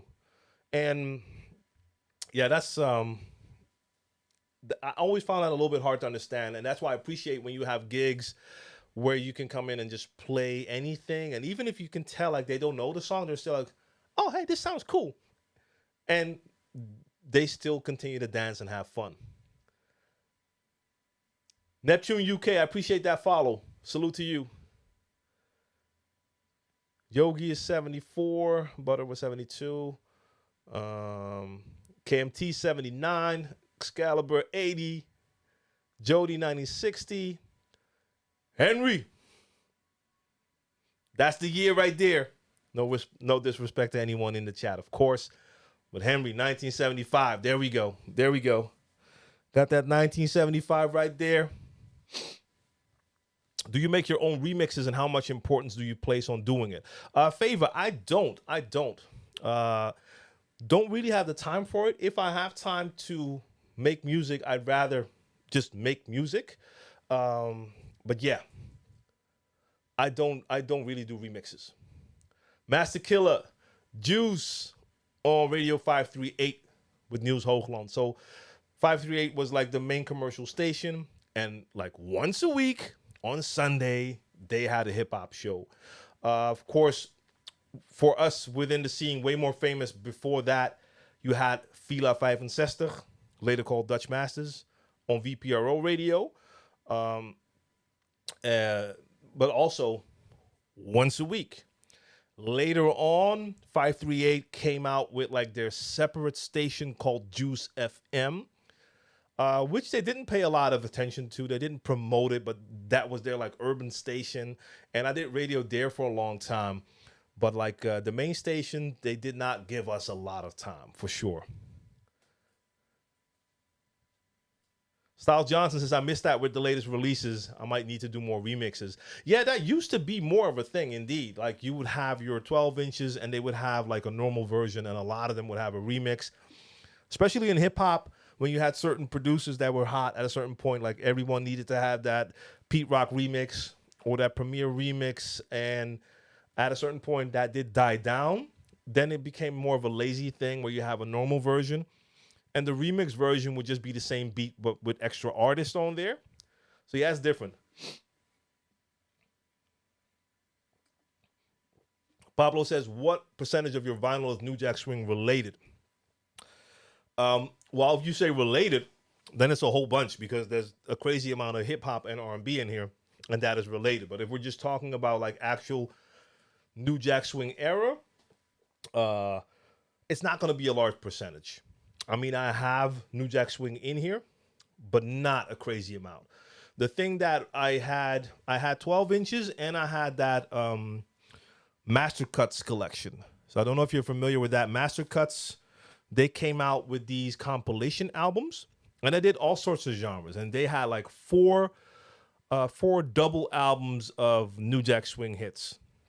I had 2 copies of all of those albums, but they carried like all of the, like most of the big songs from the era were on there. And then I had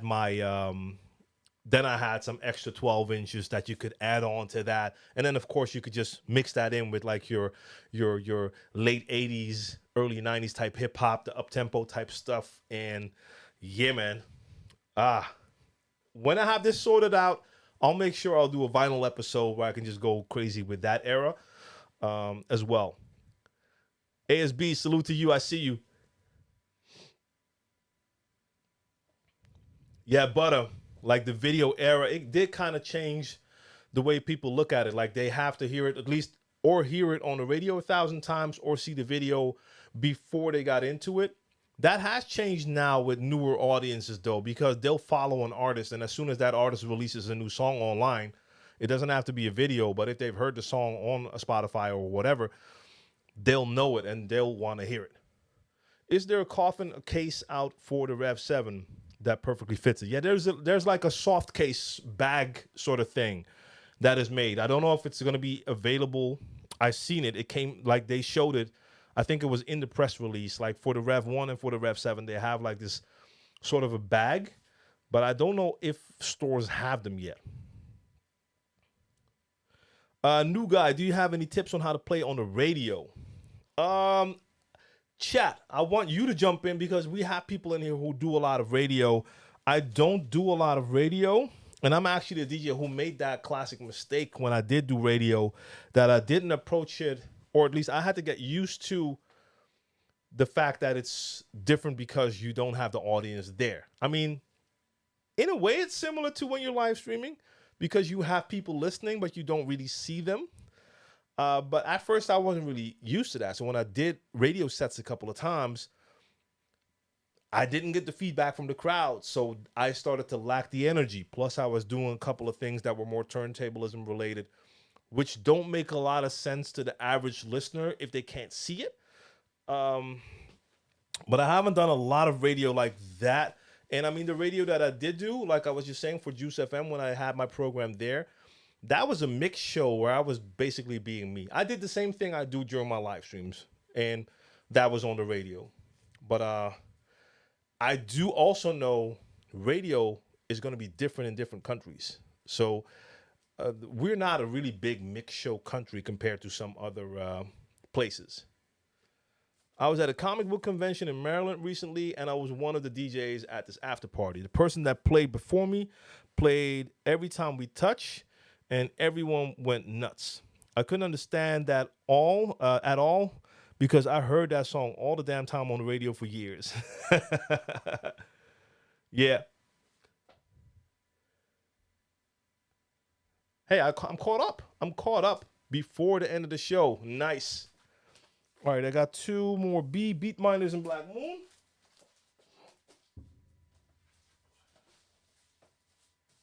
Yeah, man, but this is it's a crazy amount of work because do you have vinyls in your collection from various countries? I heard something in German yesterday. No, you did not. You did not. That was Dutch, and us Dutchies over here get a little bit touchy when we get compared to Germans.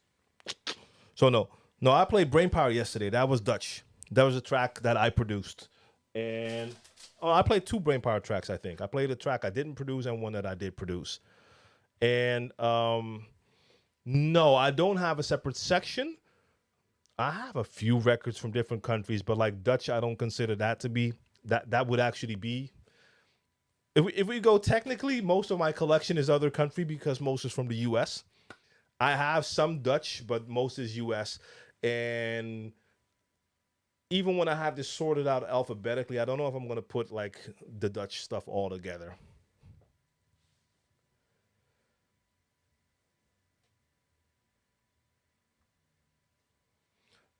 So Mixmaster G is also feeling that German there. I mean, look, I understand. It has a slightly similar sound, even though I would definitely say that German sounds different from Dutch, but it has a similar feel. Who ate my sandwich? Where are you from? Because especially if you're not from anywhere in this European vicinity, I can understand how they sound the same. Poland, that's not far enough. You should be able to hear a little bit of a difference in there. But no, I understand. I truly do. So the tracks I played were by Brainpower. That's an artist from Amsterdam. I've been his tour DJ for the last 23 years now. And yeah. Polo, the weather over here is, I don't know, it's kind of in between. Our winters are not really winters anymore. Like don't expect to see snow over here. We've had a couple of days where it was a little bit colder, but not that cold. But it is a little bit. The temperature is down here. Um, we did have a mad like storm here 2 days ago, on Monday, where actually you were better off not going outside. Um, and last year, I was iced in Mixmaster G, but you know as well as I do that like that was an exception. We don't have that a lot. Like in my youth, winter would be snow. Like that was normal. Every winter you would have snow. I could go ice skating here just outside. You know, that doesn't really happen anymore. But yeah, for the rest, it's pretty typical like weather for here in this area. You know, rain added to that. Kind of hate that, but yeah. Brad says, I love that. As DJs, we should be the trendsetters. We should be playing tracks long before they hit the radio. Yeah, I agree. But over the years, I have noticed the crowd doesn't always agree. Um, Labels don't agree because otherwise mixtapes wouldn't be such an issue when we're definitely pushing artists through the mixtapes. But yeah, man. DJ Mick P, all the way from Sydney. Salute to you. Snowing in Oklahoma right now. Okay, got you. Dub TV said, "Do you follow the German rap scene, especially '90s stuff?" No, no, not really. I mean, I've heard some songs come by, and no, I hardly know. I'm trying to think of the artists that I did hear during that time. I'm having a hard time thinking of artists right now. Somehow I'm stuck with the Fantastischen Vier. Was that a hip hop act? I think it was. Um, no, but I'm not sure anymore. Let's see. Let's see. Just got back from Florida. It's cold there as it is here. Okay, got you.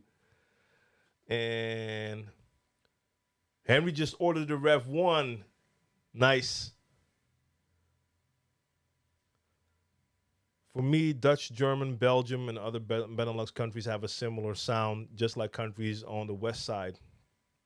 Uh no, no, no. Hey, you don't have to apologize. Not at all. Yeah. I mean, when you start to listen, you can't tell that there's a difference. Like, especially when you get to Belgium, half of that country speaks Flemish, which has like it similar to Dutch, but it already has more of a French flow to it because the rest of the country is French speaking. So, and French definitely sounds different compared to Dutch or when you get to German. And then when you go up a little bit higher and you get to the Scandinavian parts and you hear people from Sweden, some of the words are the same as Dutch. I can tell. Like I remember when I got to Stockholm, even at the airport, I saw certain words and they were like our words, but they have a total different way of pronouncing words. It's like a totally, you can tell like, okay, that sounds very Scandinavian. And for American people, especially when they hear languages from here, like even when they hear us speak Dutch, it's kind of sounds like to them. I understand that, but we can clearly tell like when someone speaks German, it has a different feel, tone, and texture to the language compared to Dutch already.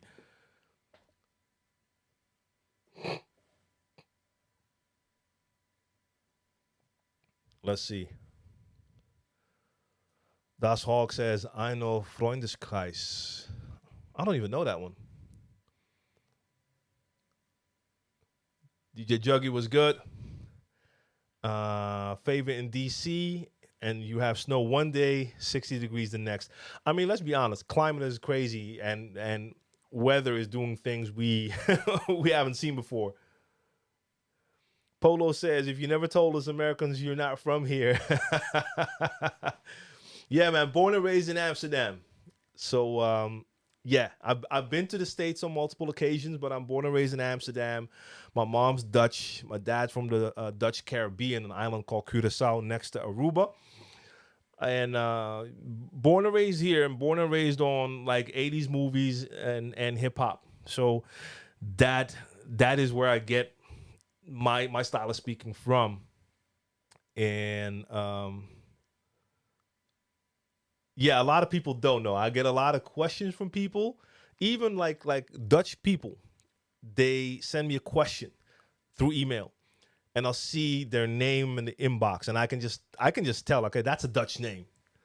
And just to freak people out, I'll just answer in Dutch, and I get a lot of those shock messages back after that. Let's see. Dub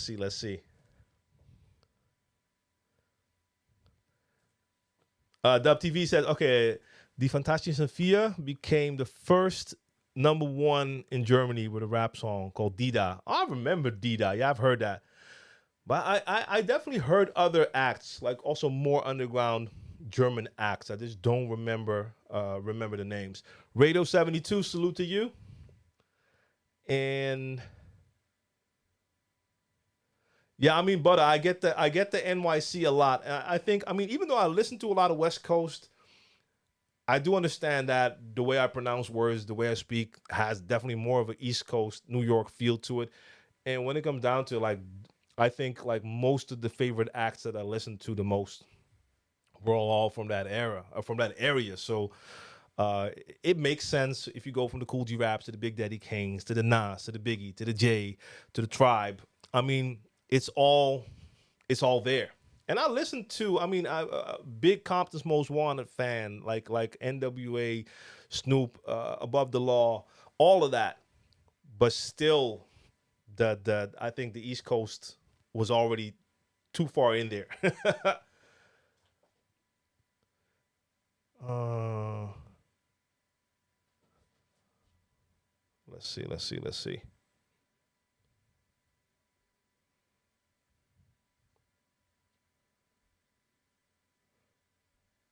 And I've been to New York a couple of times. Like I just mentioned, Beach Street. That was like a go-to. Like for me, that was heaven. Mm, like early 2000s. You have to imagine. We had our record stores. We get the music, but here we were paying the equivalent of $15 for a 12 inch. And then you get to Beach Street and Fat Beats. We have Fat Beats here in Amsterdam, but they were charging the prices here. So again, the equivalent of $15. Then you get to Beach Street in New York or Fat Beats New York, and all of a sudden it's like $5 for a 12 inch. I was in heaven. And I mentioned this yesterday during the live stream. Like normally I do my mix on Monday. I couldn't do it on Monday, so I did it yesterday, all vinyl stream. And I mentioned that I used to go there, and I would go to the States with nothing. I would basically have the outfit I was wearing, and maybe I would have like some underwear in a case. That was all I was bringing, because in that era we did not have the same access to just clothing. Like you had a couple of like quote unquote urban gear stores here, and but they had like the brands that had branched out more to Europe. So we could get our Carl Kanai, and we could get our Mecca, and maybe some 555 Soul and Echo, but that was just about it. And it was expensive. Then you go to the States, and you got all the other brands. Got to buy my Averex jacket and all of that goodness. But the same thing with the records. I would go with nothing on me, and when I came back, I would have a full suitcase of clothing, and I would have like a new record case filled with vinyl. Take all the prices off and everything. And when I got to the airport in Amsterdam, customs would recognize me.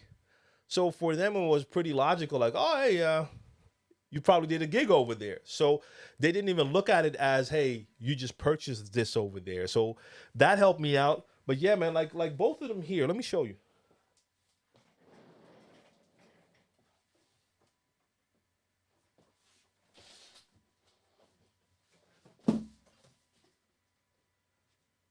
Beach Street.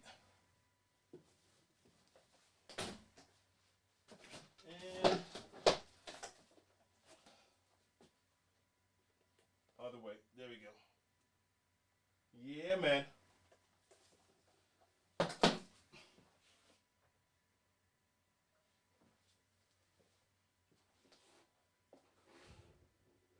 Love that place. Miss it for sure.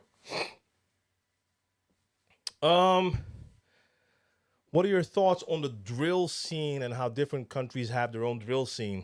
I mean, I'm not really into it in the way that I don't know a lot of the acts, and sometimes I'll hear some songs and hear some dope songs as well.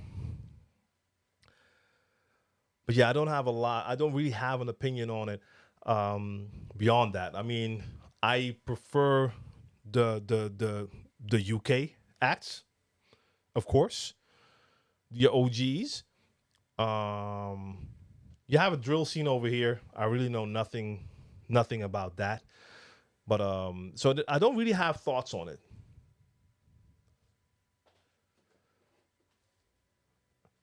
DJ Unreal says 70 degrees Thursday and Friday, snow on Sunday. Yeah, I mean, it's crazy, right? It's all over the place. Polo says I'm from Baltimore. When NWA, DOC, and DJ Quick dropped, it changed everything. Yeah, man. DJ Quick, one of my favorites. And then of course, like Too Short, Ant Banks, Dangerous Crew, that whole movement, loved it. Raider was good. I want to thank you for the scratch tutorials. Practicing for a few months. Feel I'm getting better. Yes. Can't wait for the Saturday Super Session. So you're going to be in the next one? That's dope.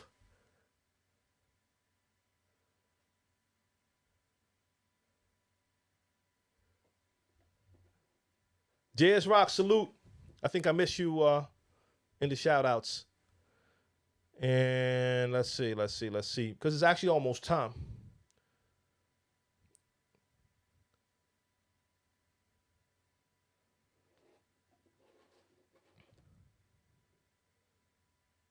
Let's see. KMT says, scratch tutorials are a godsend. I find myself leaning on onto one side when I'm preparing to scratch on one side. Is that normal? So, like, actually, we're talking about physically leaning towards one side. Yeah, I think so. Wait, I have to check one thing. Oh, no, I thought that was crooked. I don't know. I mean, I think that's okay. Like I don't believe I stand straight at all when I'm doing things with the turntables. So yeah, it's kind of hard for me to imagine how you're doing that, how you're leaning. Is it like you're still standing in the middle but you're leaning all the way over there? Yeah, I don't know.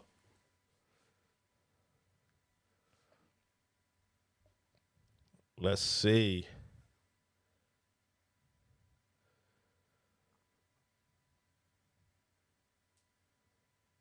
Oh, I missed the conversation, I think. Bruce and Bongo was definitely not in that era and not that classic hip hop. I mean, talking about Sammy Deluxe. Sammy Deluxe, I know that name as well.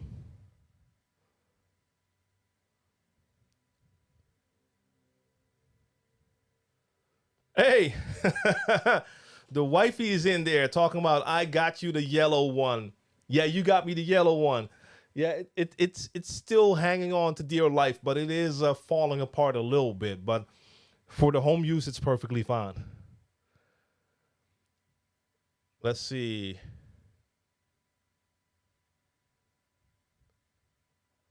I've been DJing since '09. Luckily, I moved here newly. I contacted a few clubs. After a few weeks, one club in the city hit me, did a gig with them. Fast forward, I'm a resident DJ. I dope. In Switzerland, I see. Nice. More Than Music says, is the Rain one still worth getting if under retail price? Yeah, sure. I mean, look, with the arrival of the Rev 7 and a lot of people preferring the Rev 7 over the Rain 1, doesn't all of a sudden make the Rain 1 a bad controller? Because it's not. I mean, you can have personal preference, and I would take a Rev 7, but I totally understand how some people will prefer that Rain 1 because they just like the Rain feel, they like that layout. Then it's still a great controller, and yes, people are selling them, so you can get them under retail price. So if you don't feel like you need a Rev 7 and a Rain 1 is just perfectly fine as well, it can be still worth it for sure. Last night I went down the rabbit hole on Malcolm McLaren's Buffalo Gals, samples used, etc. Still looking for where the intro yell came up. It's used by Jazzy Jeff as a signature drop as well. Yeah, I don't know who made that yell. Mars, pump up the volume. Now I have, okay, discussing music here.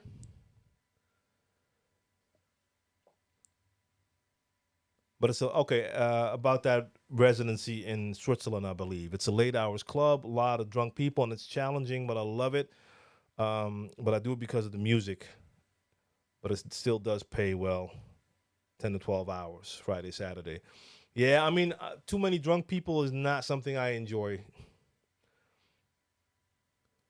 DJ Kujini from the UK locked in. Salute, salute, salute. I've been on board since the Jacko Scratch mix on the NS7. Yeah. Still have that. Still have that NS7. Yes. All right, peeps. But even though some just tuned in, it is 10 p.m. over here. And even though I've done a little bit of work, I need to really get back to work because I still have a lot to add here. A lot to organize and sort out. So you can expect some new tutorials, the scratch tutorials, the breakdown videos. I'm going to do record a couple more very soon.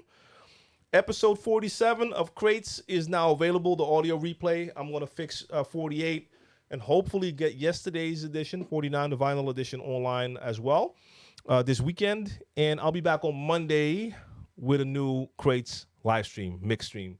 So I want to thank all of you for tuning in. And I had a good time here. Good to talk to y'all. And Butter is right. Whatever equipment you're comfortable with, rock with it. That's the key. You have to be comfortable and enjoy what you're doing. And then the crowd will feel your vibe 100,000%. So salute to all of you. Polo, I see you. Curtis, salute.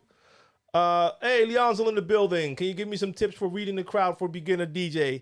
I cannot. This is the end of the stream. I talk about that a lot, though. Leonzo, check out my podcast. I have talked about that on multiple occasions. Otherwise, make sure you tune in next week, but come in early, and we can discuss that more lengthy. All right? DJ Butter, salute to you. Kajini, salute to you. Megawatt, I see you. Dub TV, DJ Favor, Das Hog. Mick P, I see you. Salute. Henry. And Mixmaster G, of course. And I'll talk to you soon. I haven't got, the last couple of weeks have been kind of weird. I'll get back to you to talk about the conversion tool.